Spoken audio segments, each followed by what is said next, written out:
Tahimik at solemn ang paligid. Nasa harap ng altar sina Jacob at Pamela. Habang hawak ng pari ang Biblia at binibigkas sa mga panalangin ng kasal, nagsisimula ng mahalagang bahagi ng seremonya, ang pagbigkas ng mga panata. Jacob Cabral, tinatanggap mo ba si Pamela Reyes bilang iyong asawa? Nakatingin sa altar si Nathaniel at biglang tumakbo, papasok sa gitna ng simbahan. Bago pa man siya makasagot, isang malakas na sigaw ang gumambala sa katahimikan. Nathaniel! Wag! Ani ang muntik nang himatayin sa ginawa ng pamangkin. Pero huli na, sumisigaw ng bata habang tumatakbo sa gitna ng aisle. Daddy Jacob! Daddy! Nagulat ang lahat ng bisita. Napahinto ang pari. Lumingon si Jacob at doon niya nakita si Nathaniel na patakbong papalapit. Tumigil siya sa gitna ng aisle. Humihingal, ngunit determinadong makarating sa altar. Daddy! Huwag kang magpakasal! Hindi siya si mami ko! Anang batang nakakapit sa kanyang hita at umiiyak na. Umugong ang bulungan, nalilisik ang mga mata ni Pamela. Tinulak nito ang paslit. Sinong batang yan? Ipadampot mo sa security! Ani Pamela na napalingan at naalarma sa bulungan at mga taong nagsitayo na upang makiusyoso. May mga nagve-video pa. Litong-lito siya. Anong ginagawa mo dito, Nathaniel? Ani ang lumuhod sa harap upang aluin ang batang umiiyak. Hindi niya alam kung bakit parang nadurog ang puso niya. Ikaw po ang daddy ko? Ani Nathaniel na sumisigok. Pagkatapos ng kasal, hahanapin natin ang tunay mong daddy, okay? Lumapit si Gianna, halos parang si Sadako na nakatakip ang buhok sa muka. Hinila nitong pamangkin bago pa sila mag-viral sa social media at bago pa siya ipakulong ng kapatid. Gianna? Ani ang nakilalang kapatid ni Mika. Bakit kasama nito si Nathaniel? Hindi kumibo ang babae at kinarga ang bata kasi nagwawalang paslit. Daddy! Daddy! Hindi mo ba ako love?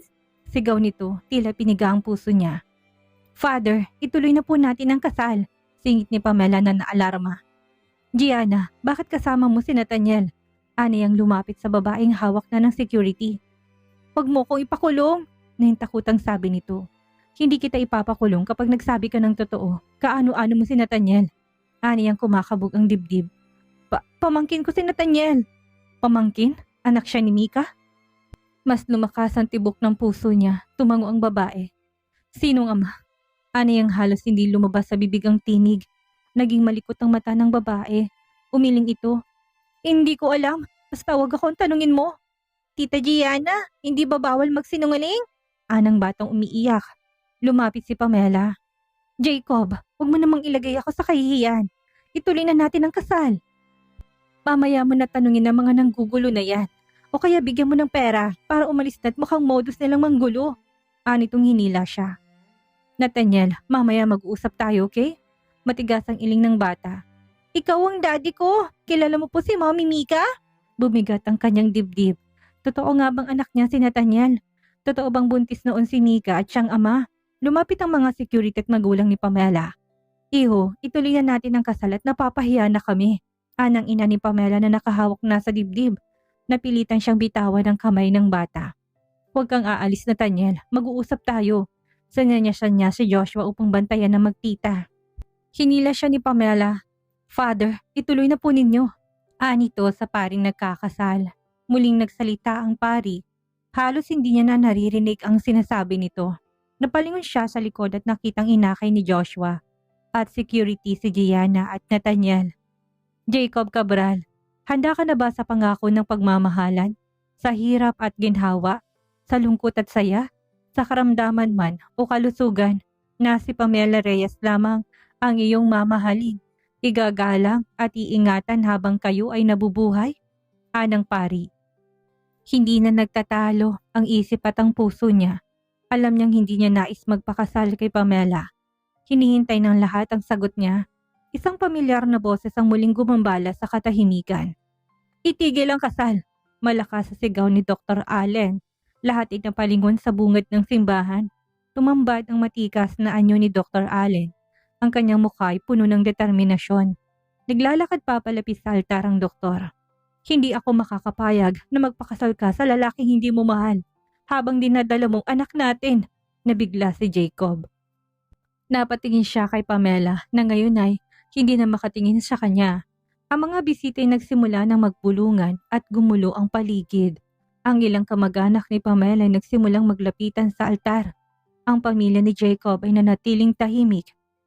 Pamela, totoo ba ito? Ani ang naguguluhan. Tumakbo si Nathaniel palapit sa kanya, tumawak sa kamay niya. Dahil sa munting kamay, hindi niya ramdam na nag-iisa siya ng sandaling yon. Hindi makasagot si Pamela. Umiyak ito, tinakpan ng muka. Lumapit si Dr. Allen at marahang hinawakan ang braso niya. Pamela, tapusin na natin ito. Hindi mo kailangang magpakasal dahil lang sa pera. Isang malakas na sampal ang binigay ni Pamela sa lalaki. Ano bang sinasabi mo? Sinungaling ka. Jacob, huwag kang maniwala sa kanya. Anang babae na nakakapit sa braso niya. Huwag ka na mag-deny. Heto, makinig ka. Ani Dr. Allen at pinindot ang recording na nasa cellphone. Alam mo naman kung bakit ginagawa ko to. Hindi tayo pwedeng mabuhay sa pagmamahalan lang. Kailangan natin ng seguridad. Kailangan nating masigurong future ng anak natin. Ayaw mo bang maging tagapagmana ng mga kabral ang anak mo? Dinig ang boses ni Pamela mula sa cellphone. Natigagal ang babae. Nagkaroon ng ingay mula sa mga bisita. Jacob, hindi ako yan. Ikaw ang mahal ko. Inalis niya ng kamay na nakakapit sa kanyang braso. Wala siyang masabi. Tinapik niya sa balikat si Dr. Allen. Habang hinahatak si Nathaniel palayo, ang mga bisita nagsimulang tumayo at magsialis. Si Pamela na natiling umiiyak sa gitna ng altar habang yakap ni Dr. Allen. Si Jacob at Nathaniel ay marahang naglalakad palabas ng simbahan. Habang paalis, dahan-dahang binaling ni Jacob ang tingin sa langit. Sa puso niya may pasasalamat at pag-asang umusbong. Tahimik na nagkakape si Mika sa opisina. Pinipilit alawin ng sarili kahit na mabigat ang dibdib. Hindi siya mapakali. Masama ang kutob niya na hindi niya mawari. Hawak niya ang cellphone pero iniiwasan niyang buksan ang social media accounts. Hanggang sa biglang bumukas ang pinto, tumahangos na pumasok si Pamela. Hawak-hawak ang tablet. Ma'am Mika, kailangan mo po itong makita. Anitong kitang pag-alala sa muka. Anong nangyari? Ani ang napatayo mula sa kinuupuan na ipinakita ni Pamela ang tablet. Naka-open sa isang viral Facebook video ang isang batang pumagitna sa kasal at pinahayag na anak siya ng groom. May libu-libong views na to. Pinindot ni Mika ang video at nakitang mismong eksena. Si Nathaniel lumuluhang pumagitna sa seremonyas. Nawalan ng kulay ang kanyang muka. Nanginginig ang kanyang kamay at hindi niya napigilang mapamura. Si Nathaniel? Anong ginagawa niya sa kasal ni Jacob? Humiwalay ang tingin niya sa video at napalunok. Namamanid ang kanyang dibdib. Parang sinampal ng isang katotohanang pilit niyang iniiwasan. Muli niyang pinanood ang bahagi ng video kung saan si Jacob ay nakaluhod sa harap ni Nathaniel. Tila nagulat ngunit hindi tumanggi. Nakuyom niyang palad nang maalala si Gianna na pinagpaalam ang anak. Kumulo ang dugo niya. May mawawala ng sustento. Pam, ipaalis mo na sa sirkulasyon ng video. Magbayad kung kinakailangan. Ayokong kumalat ang mukha ng anak ko sa social media. Noted po, anang assistant nung umalis ka agad. Nagmamadali siyang tumayo upang sunduin ng anak. Tinawagan niyang security. Sumunod niyang tinawagan si Gianna na hindi sumasagot. Bibigyan niya ng leksyon ng pakialamerang kapatid. Abot-abot ang kanyang kaba. Nahintakutan siya sa isiping kukuhanin ni Jacob ang anak. Ngunit pagdampot niya ng bagay, bumukas ang pinto. Pumasok si Jacob at sa tabi nito'y si Nathaniel. Malamig ang aircon ngunit parang may apoy sa pagitan nila ng dating asawa. Mommy! Nakita ko na si Daddy! Ani Nathaniel na tumakbong yumakap sa ina. Pinupog niya ng halik ang anak at niyakap to ng mahigpit. Saan ka bang galing na bata ka? Nag-aalala ko sa'yo. Mika, kailangan nating mag-usap, sabi ni Jacob. Tumayo siya't maanghang ang tono. Wala tayong kailangang pag-usapan. Umalis ka na. Ako bang ama ni Nathaniel? Mahinang tanong nito. Hindi. Matigas at mabilis niyang sagot. Parang huminto ang oras. Natigilan si Jacob. Tila inasa ng kasinungalingan, ngunit masakit pa ring marinig. Nanatiling mahinahon ng binata. Nararamdaman kong anak ko si Nathaniel. Kahit na kanino itanong ay hindi kailangan ng DNA test. Magkamukha ang dalawa. Ngunit patuya siyang tumawa. Mr. Cabral, kahit kailan wala kang pinaniwalaan sa mga sinasabi ko. Mula noon hanggang ngayon, you never believe me. Paano sinungaling ka? Anitong nagtagis ang bagang. Sinungaling ako? O sadyang wala ka lang tiwala? Pwede mong isipin ang gusto mo, Jacob. Pero hindi kita kailangan. At lalong hindi ka kailangan ng anak ko. Bumitaw sa kamay niya si Nathaniel at tumapit kay Jacob. at humawak sa kamay nito. Mommy, hindi ba ba't magsinungaling? Daddy ko siya, anang paslit. Hinila niyang anak at tinawag ang assistant. Pam, dalhin mo muna sa kantin si Nathan at baka gutom na. Mabilis at tumalim ang assistant na ramdamang tensyon sa pagitan nila. Hindi po ba kayo bati?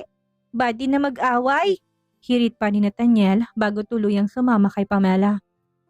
Mika, gusto kong malaman ng totoo. Hindi para sa atin kundi para kay Nathaniel. Para saan? May kanya-kanya na tayong buhay. Hindi mo anak si Nathaniel. Umalis ka na. Gusto kong marinig mula sa'yo. Ako bang ama ni Nathaniel? Umiwas siya ng tingin at nagmatigas. Wala kang karapatang magtanong at hindi mo kailangang malaman. Humakbang palapit si Jacob. Karapatan ko bilang ama at karapatan ng anak ko na makilala ko bilang ama. Hindi mo anak si Nathaniel. Hindi ikaw ang ama. Tama ka noon, plano ko lang ipasalo sa yung bata. Ani ang napaatras. Hindi na rin nakatiis si Jacob at tumaas ng boses. Kung wala kang tinatago, pumayag ka sa DNA test. Simple lang yon. Kung hindi akong ama, lalayo ko at hindi na ako magpapakita. Pero kung ako nga, hindi ako papayag at hindi mo ako madidiktahan, Jacob. Get out! Putol niya. Lumapit pa si Jacob at halos magkalapit ng kanilang muka. Hindi ko kailangan ng permiso mo, Mika. May batas at lalaban ako. Kung ayaw mo sabihin ng totoo, ilalaban ko sa legal na paraan. Hindi ka na makakalapit pa sa amin. Hindi ako makakapayag. Lumabas ka na, ngayon din. Huminga ng malalim si Jacob at tinitigan siya sa mata. Hindi ako titigil hanggat hindi ko nakukuha ang karapatan ko. Ayoko ng gulo, Mika. Pero kung ito lang ang paraan para malaman kung totoo, gagawin ko. Nanatiling tahimik si Mika, nangingilid ang luha ngunit matigas pa rin ang anyo. Nangako siya sa sariling hindi na muling papatak ang luha para kay Jacob. Nang araw na sinabi mong hindi mo anak ang pinagbubuntis ko, itinakbil mo ng bata. Sino ka para manggulo sa tahimik naming buhay ngayon? Nang araw na yon, inalis mo ng karapatan mo sa bata. Aniyang nabasag ang tinig ng maalala, ang araw na hinahabol niyang lalaki upang sabihing buntis siya. Nawalan ng kibos si Jacob. Hindi ako manggugulo. Gusto ko lang nabigyan mo ko ng chance na maging ama kay Nathaniel. Patawarin mo ko kung hindi kita pinakinggan noon nang sinabi mong nagdadalang tao ka. I'm sorry. I'll make it up to you. Babawi ako sa inyo mag-ina. Ganun lang? Sorry? Sorry dahil itinakwil mong bata na hindi pa man sinisilang? Sorry dahil inabandona mo kami? Sa tingin mo may magagawang sorry mo ngayon? Mababago ba ng sorry mong nakaraan? Aniyang dinurong dibdib ni Jacob. Hinuli ni Jacob ang kanyang kamay at niyakap siya ng mahigpit. Ubod lakas niya na itong tinulak. If you're really sorry, hahayaan mo kami mamuhay nang wala ka. That's the best thing that you can do for us. Hindi ka namin kailangan. Nakaupo si Jacob sa isang leather couch ng bahay niya habang may hawak na folder na may lamang paternity legal options. Tahimik ang paligid. Dumating si Lance mula sa kusina. Dalang-dalawang bote ng beer. Umupo ito sa tapat niya. Bakit kailangan umabot sa korte ang issue nyo? Ani Lance habang inaabot ang isang bote sa kanya. Hindi na ito basta legal issues, Lance. Anak ko si Nathaniel. Ilang taon siyang lumaki nang wala ako. Ngayon na may pagkakataon ako, hindi ko hayaang mawala ulit siya. Legal options? Paternity case? DNA test? Tumango-tango siya habang tumikim ng beer. Bro, hindi ba parang masyado ka nagmamadali? Pag-isipan mo munang mabuti. Tandaan mo, hindi na dating Mikang kalaban mo. May impluwensya na rin siya. Ani Lance. Anong gusto mong gawin ko? Umupo lang at maghintay? Hindi niya ako bibigyan ng karapatan sa bata kahit na gustuin ko man. Pinagtabuyan na nga ako. Himutok niya. May karapatan ka bilang ama pero wag mo simulan ng laban sa korte. Hindi lahat ng laban panalo sa legal. Minsan sa puso ka dapat dumaan. Ani Lance sa seryoso at nilapag ang bote ng beer sa maliit na table. Alam mo bang hindi na kailangan magpa-DNA test? Pareho kayo ng kilay, ng mata, ng ilong, ng ngiti. Kahit sinong titingin kay Nathaniel, alam na anak mo siya. Anitong nagpatuloy. Napayuko siya, tinakpan ng palad ang mukha, tila naiiyak. Pero ayaw ni Mika. Tinaboy niya ako. Ayaw niyang marinig ang paliwanag ko. Ayaw niya akong bigyan ng pagkakataong makabawi. Bro, tinaboy mo sila noon. What do you expect? Mika was hurt. Naisip mo ba kung anong pinagdaanan nilang mag-ina? She raised that boy alone. Kahit gaano siya katapang, may takot siya na baka maagaw mong anak niya. Hindi mo kailangan ng korte, bro. Kailangan mo siyang suyuin. Nagtagalang katahimikan. Bumuntong hininga siya at binitawan ng folder, nakatitig sa bote ng beer. Baka huli ng lahat. Baka hindi niya na ako bigyan ng pagkakataon na maging ama kay Nathaniel. Kung sincere ka sa intention mo, ipakita mo sa kanilang mag-ina. Subukan mo muna bago ka umaksyon ng legal. Tumango siya. May bagong determinasyon sa mga mata niya. Ang laban ay hindi sa korte kundi sa paghihilom ng puso. Nag-aabang si Jacob sa loob ng kotse sa harap ng building na AM Corporation. Medyo umaambon, nakaparada siya malapit sa entrance. Nakasuot siya ng pinakamagandang t-shirt at jacket. Halatang ilang oras na naghihintay, ngunit may ngiti sa labi. Tila balisa na siya nang lumipas pang ilang minuto.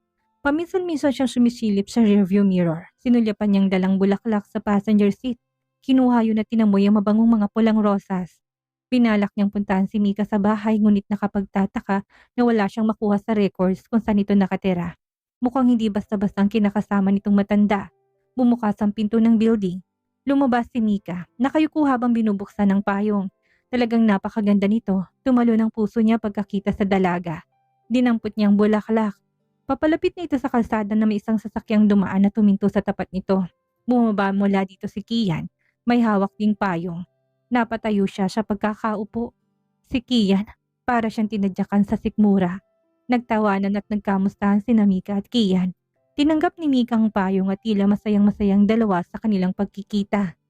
Inilalayan pa ito ni Kian papasok sa sasakyan, nanilisik ang mata niya. Halos mapigang hawak na bulaklak. Ano to? May sugar daddy na nga? May bagong boyfriend pa? Ang galing mo talaga, Mika. Ani ang nangangalit ang bagang. Nagmamadaling bumaba si Jacob ng sasakyan at tinungong kotse ni Kian. Napapaalis na sana. Pinara niya ito tinapik ang bintana. Nagulat si Mika at Kian. Binaba ni Kian ang bintana. Jacob, anong ginagawa mo dito? Small world. Small world talaga. Wow, Mika, ang galing mo magtago ha. Hindi ko mahanap kung saan ka nakatira. Tapos makikita kong sakay ng kotse ng best friend ko. Halos pasigaw niyang sabi. Tumaas ang kilay ng babae. Malamig ang boses nito. Wala kang karapatan na sitahin ako kung sinong kasama ko. Hindi mo na ako asawa, remember? Si Jacob. Sinundo ko lang siya at may pupuntahan lang kami. It's not what you think. Singit ni Kian.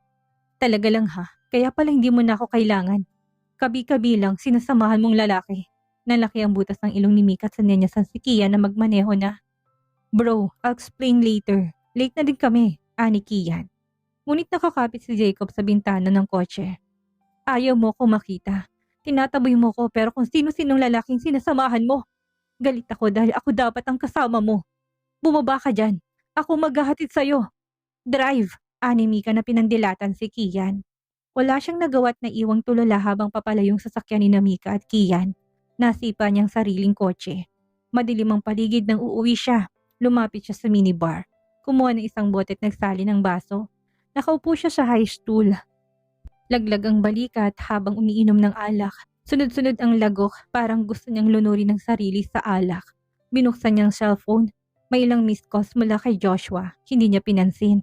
Habang nag-scroll napahinto siya sa isang post sa Facebook.